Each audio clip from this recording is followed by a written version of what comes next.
আকবর, যেটা হলো যে আপনারা তো মানে উঠতি ক্রিকেটারদের তো মোটামুটি আপনি হয়তো খেলছেন, ইয়াং প্রমিনিং প্লেয়ার আছেন, ন্যাশনাল লেভেল যারা খেলছেন, ন্যাশনাল টিমে যারা খেলছেন, তাদের সঙ্গে যে কোয়ালিটি ডিফারেন্স বা কোন জায়গা আপনার যেতে হবে সেটার একটা রিয়েলিটি চেক কি এই ম্যাচ করবেন? না দেখুন, আসলে অবশ্যই তারা এক্সপিরিয়েন্স সাইড, বাট যদি আমাদের মানে আমাদের নিজেদের কথা বলেন তাহলে অবশ্যই আমরা আমাদের পোটেনশিয়াল ক্রিকেটটা খেলতে পারিনি, অবশ্যই সেটা ব্যাটিংয়েও এবং বোলিংয়েও। আকবর, এই টুর্নামেন্টে ইমপ্যাক্ট প্লেয়ার রুলটা আসলে ইমপ্লিমেন্ট করছে, তো আপনারা ওদের নাহিদ রানাকে মানে ব্যাটিং করার নিয়ে এবার বোলিং করিয়েছেন, আবার অপোজিশন পারভেজ হোসেন ইমনকে খেলিয়েছে, তো জিনিসটার মানে ইউজটার ব্যাপারে আপনার এক্সপেরিয়েন্স বা মানে কিভাবে আরো মানে কেমন লাগলো এটা একটু জানান, যে কনফিউজিং লাগে কিনা বা আর অন্য সময় করতে পারতেন কিনা? না, একদম নতুন প্রথম খেললাম এরকমভাবে, তো আমার মনে হয় যে একটা মানে এক্সাইটিং একটা প্রজেক্ট এটা, কারণ এটা আমরা বিগ ব্যাশে দেখে আসছি এবং লাস্ট বিপিএলও আমরা এটা সরি আইপিএলও এটা আমরা দেখেছি। তো আমার মনে হয় যে আমাদের অনেকের জন্যই এটা প্রথমবার, তো কিছু মিসআন্ডারস্ট্যান্ডিং এবং কিছু কনফিউশন ছিল, বাট আমার মনে হয় যে সবাই এটা ম্যাচের আগে ক্লিয়ার মেসেজটা পেয়ে গিয়েছিল। আগর আমরা সাধারণত দেখে থাকি বা আমরা ফেসও করে আসছি, এখন যারা সিনিয়র টিম থাকে, সিনিয়র টিম সবসময় ভয় থাকে জুনিয়র টিমের কাছে। আপনি নিজে এই অভিজ্ঞতা, সেই ভয়টা কি আপনি দিতে পেরেছেন আপনার? দেখুন, আমার মনে হয় যে তারা অবশ্যই আমাদেরকে নিয়ে প্ল্যানিং করেছিল ম্যাচের শুরুতে, বাট অবভিয়াসলি রেজাল্ট যেটা হলো তো আপনারা দেখতেই পেলেন। বাট ইনশাল্লাহ এখনও দুটো ম্যাচ বাকি আছে, যদি আমরা নেক্সট ম্যাচে জিততে পারি এবং অবশ্যই আবারও আমাদের ফাইনাল খেলারও মানে সুযোগ আছে, কারণ ফরম্যাটটাই এরকম টুর্নামেন্টটার। তো আমার মনে হয় যে লাস্ট ম্যাচ পর্যন্ত আমরা চেষ্টা করব।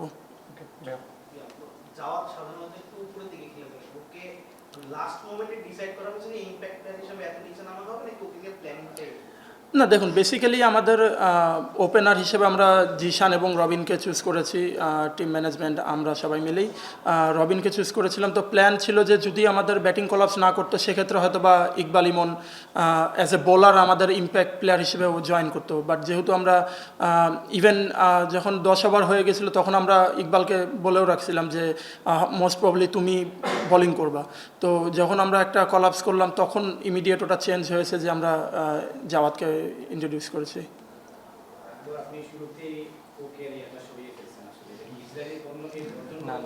না ভাই দেখুন, এরকম কোনো কিছু না, জাস্ট এটা ইগনোর করি।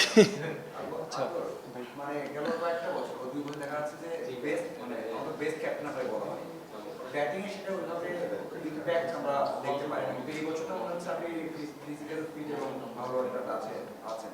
আপনার কি মনে হয় যে এখন ওই যে বেস্ট ক্যাপ্টেন হওয়ার থেকে এখন একটা বেস্ট ব্যাটার বা ইম্প্যাক্ট প্লেয়ার হওয়ার দিকে একটা ইয়ে থাকতে হবে? না দেখুন, এটা তো অবশ্যই অ্যাজ এ মানে আমরা যখন অ্যাজ এ ক্রিকেটার খেলি অবশ্যই অ্যাজ এ প্লেয়ার হিসেবে খেলি, তো আমিও চেষ্টা করি যে ব্যাটিংয়ে আরও যত সম্ভব ইম্প্যাক্ট রাখার। এবং হ্যাঁ, যেটা বললেন যে লাস্ট ইয়ার মানে এনসিএল T20 যেটা গিয়েছে আলহামদুলিল্লাহ ভালো হয়েছে, তো বিপিএলও কম সুযোগ পেয়েছি, বাট মনে হচ্ছে যে একটা ভালো অবস্থানে আছি, তো দেখা যাক ইনশাল্লাহ চেষ্টা করবো ম্যাক্সিমাইজ করার। অপোনেন্ট তো খুব ইজিলি আজকে রান চেস করে জিতে গেল, তো আপনার কি মনে হচ্ছে আজকে উইকেটটা কেমন ছিল আর কত রান করতে পারলে আসলে রানটা ডিফেন্ডেবল হতো? দেখুন, আমার মনে হয় যে আমরা মানে হাফওয়ে টু দ্য ইনিংস আমাদের ব্যাটিংয়ের আমরা এক্সপেক্ট করছিলাম যে 165-70 হবে। তো আমরা মনে হয় যে আমরা যেটা বললাম যে আগেই যে আমরা কিছু উইকেট লুজ করেছি এবং ক্রুশিয়াল টাইমে আমরা যেই সময় আমাদের রান করা প্রয়োজন ছিল সেই জায়গায় আমরা আসলে উইকেটটা লুজ করেছি। তো ওইটা না হলে হয়তো 170-75 আমি বলবো যে এখানে আমরা করতে পারতাম। আর যেটা বললেন যে তারা খুব ইজিলি জিতে গিয়েছে, হ্যাঁ আমাদের তারা অনেক ভালো ব্যাটিং করেছে। এছাড়া আমি বলবো যে আমাদেরও অ্যাজ এ বোলিং ইউনিট আমরা আমাদের প্রপার এক্সিকিউশন করতে পারিনি, সেটা রিপন হোক, রানা হোক বা অন্যান্য যারাই আছে। তো আমরা মনে হয় যে আরেকটু যদি ভালো এক্সিকিউট করতে পারতাম তাহলে হয়তো বা এত ইজিলি তারা জিততে পারতো না।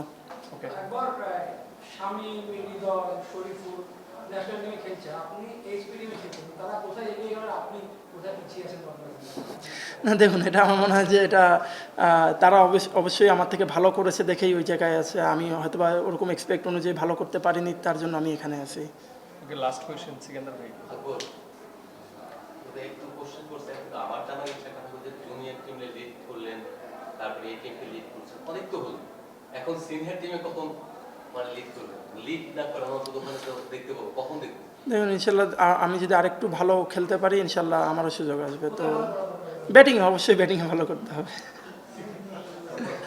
আপনার মানে আপনার ব্যাটিং অর্ডারটা খুব সাফল্য, আপনি কি একটু উপরের দিকে ব্যাট করতে চান? আপনার কি ইচ্ছাটা আছে? দেখুন অ্যাজ এ ব্যাটসম্যান প্রত্যেকটা প্লেয়ারই উপরে ব্যাটিং করতে চায়, বাট এগেইন আমার মনে হয় যে হোয়াইট বলে আপনি যখন খেলবেন তো হোয়াইট বলে আমার মনে হয় না যে কোনো ব্যাটসম্যানেরই ব্যাটিং অর্ডার ফিক্স থাকে, রেড বলে একটা ফিক্স থাকে। বাট ইভেন এখন ওয়ানডেতেও ওটা আমরা দেখতে পাই যে 3-4-এর পরে যারাই থাকে ওখানে অনেক সাফল্য হয়। তো আসলে এইভাবে করেই মডার্ন ক্রিকেট এগিয়ে যাচ্ছে, তো আমার মনে হয় যে ওটাকে আসলে এক্সকিউজ হিসেবে ধরার কোনো কিছু নেই।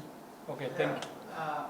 আপনাদের টিমটা তো একেবারেই তরুণ বলা যায়, ইয়ং স্টার টিম, আর আজকে খেলেন জাতীয় দলের সাথে বলা যায়, তো এক্সপেরিয়েন্সটা কেমন ছিল?